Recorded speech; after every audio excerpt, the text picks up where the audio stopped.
এই শুনো, তুমি বাসায় যাওয়া কেমনি? কথা বলো না কেন?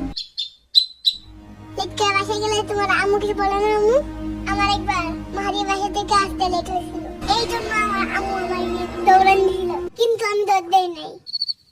তুমিও পারবা না দৌড় দিতে, এখন কি করবা?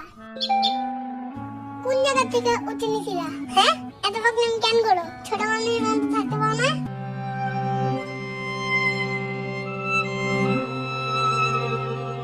তোমারে নিয়ে বাসায় রাখতে পারবো না, কারণ আমার আম্মু।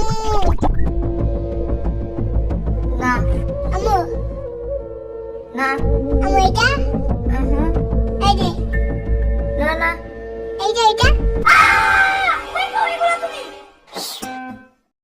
শুনো, তুমি কি বিড়ালের সাথে থাকতে পারো? দেখো আর কিছু করারও নাই।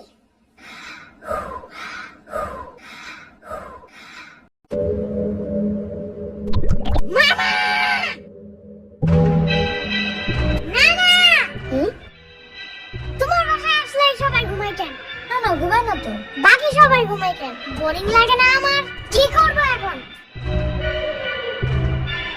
দূর, আমি গেলাম মাহাদির বাসায়। মাহাদি! ওরা তো বাসায় নাই, সবাই গ্রামে গেছে। উফু! আরে এটা কই পাইছো? আরে আমিও ঠিক না, কই থেকে যেন আসছে আর পাখাও ভেঙে গেছে, এখন তো বাসায় যেতে পারবে না। আর তোমার আম্মু তো ওয়েল, চলো চলো, ওর হাতে আগে ব্যান্ডেজ করা লাগবে। চলো চলো।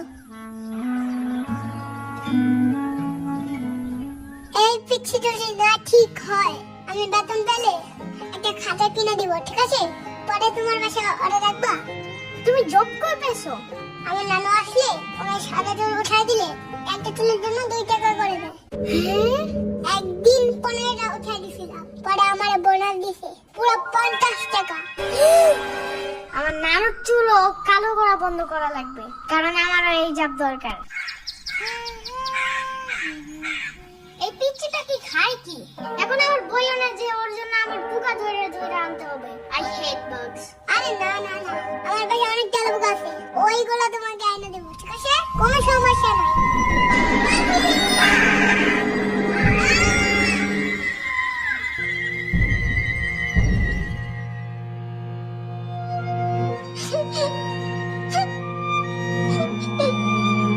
সমস্যা নাই, চুপ করো চুপ করো। মাহাদি ঢাকায় আসুক, পরে ওই কাকের বাসায় আমরা সবাই মিলে খুঁজে বাই করবো। থাক থাক, আর কাঁদতে হবে না। লেট করে বাসায় গেলে আবার তোমার আম্মু দৌড়ে নিয়ে দিবে না।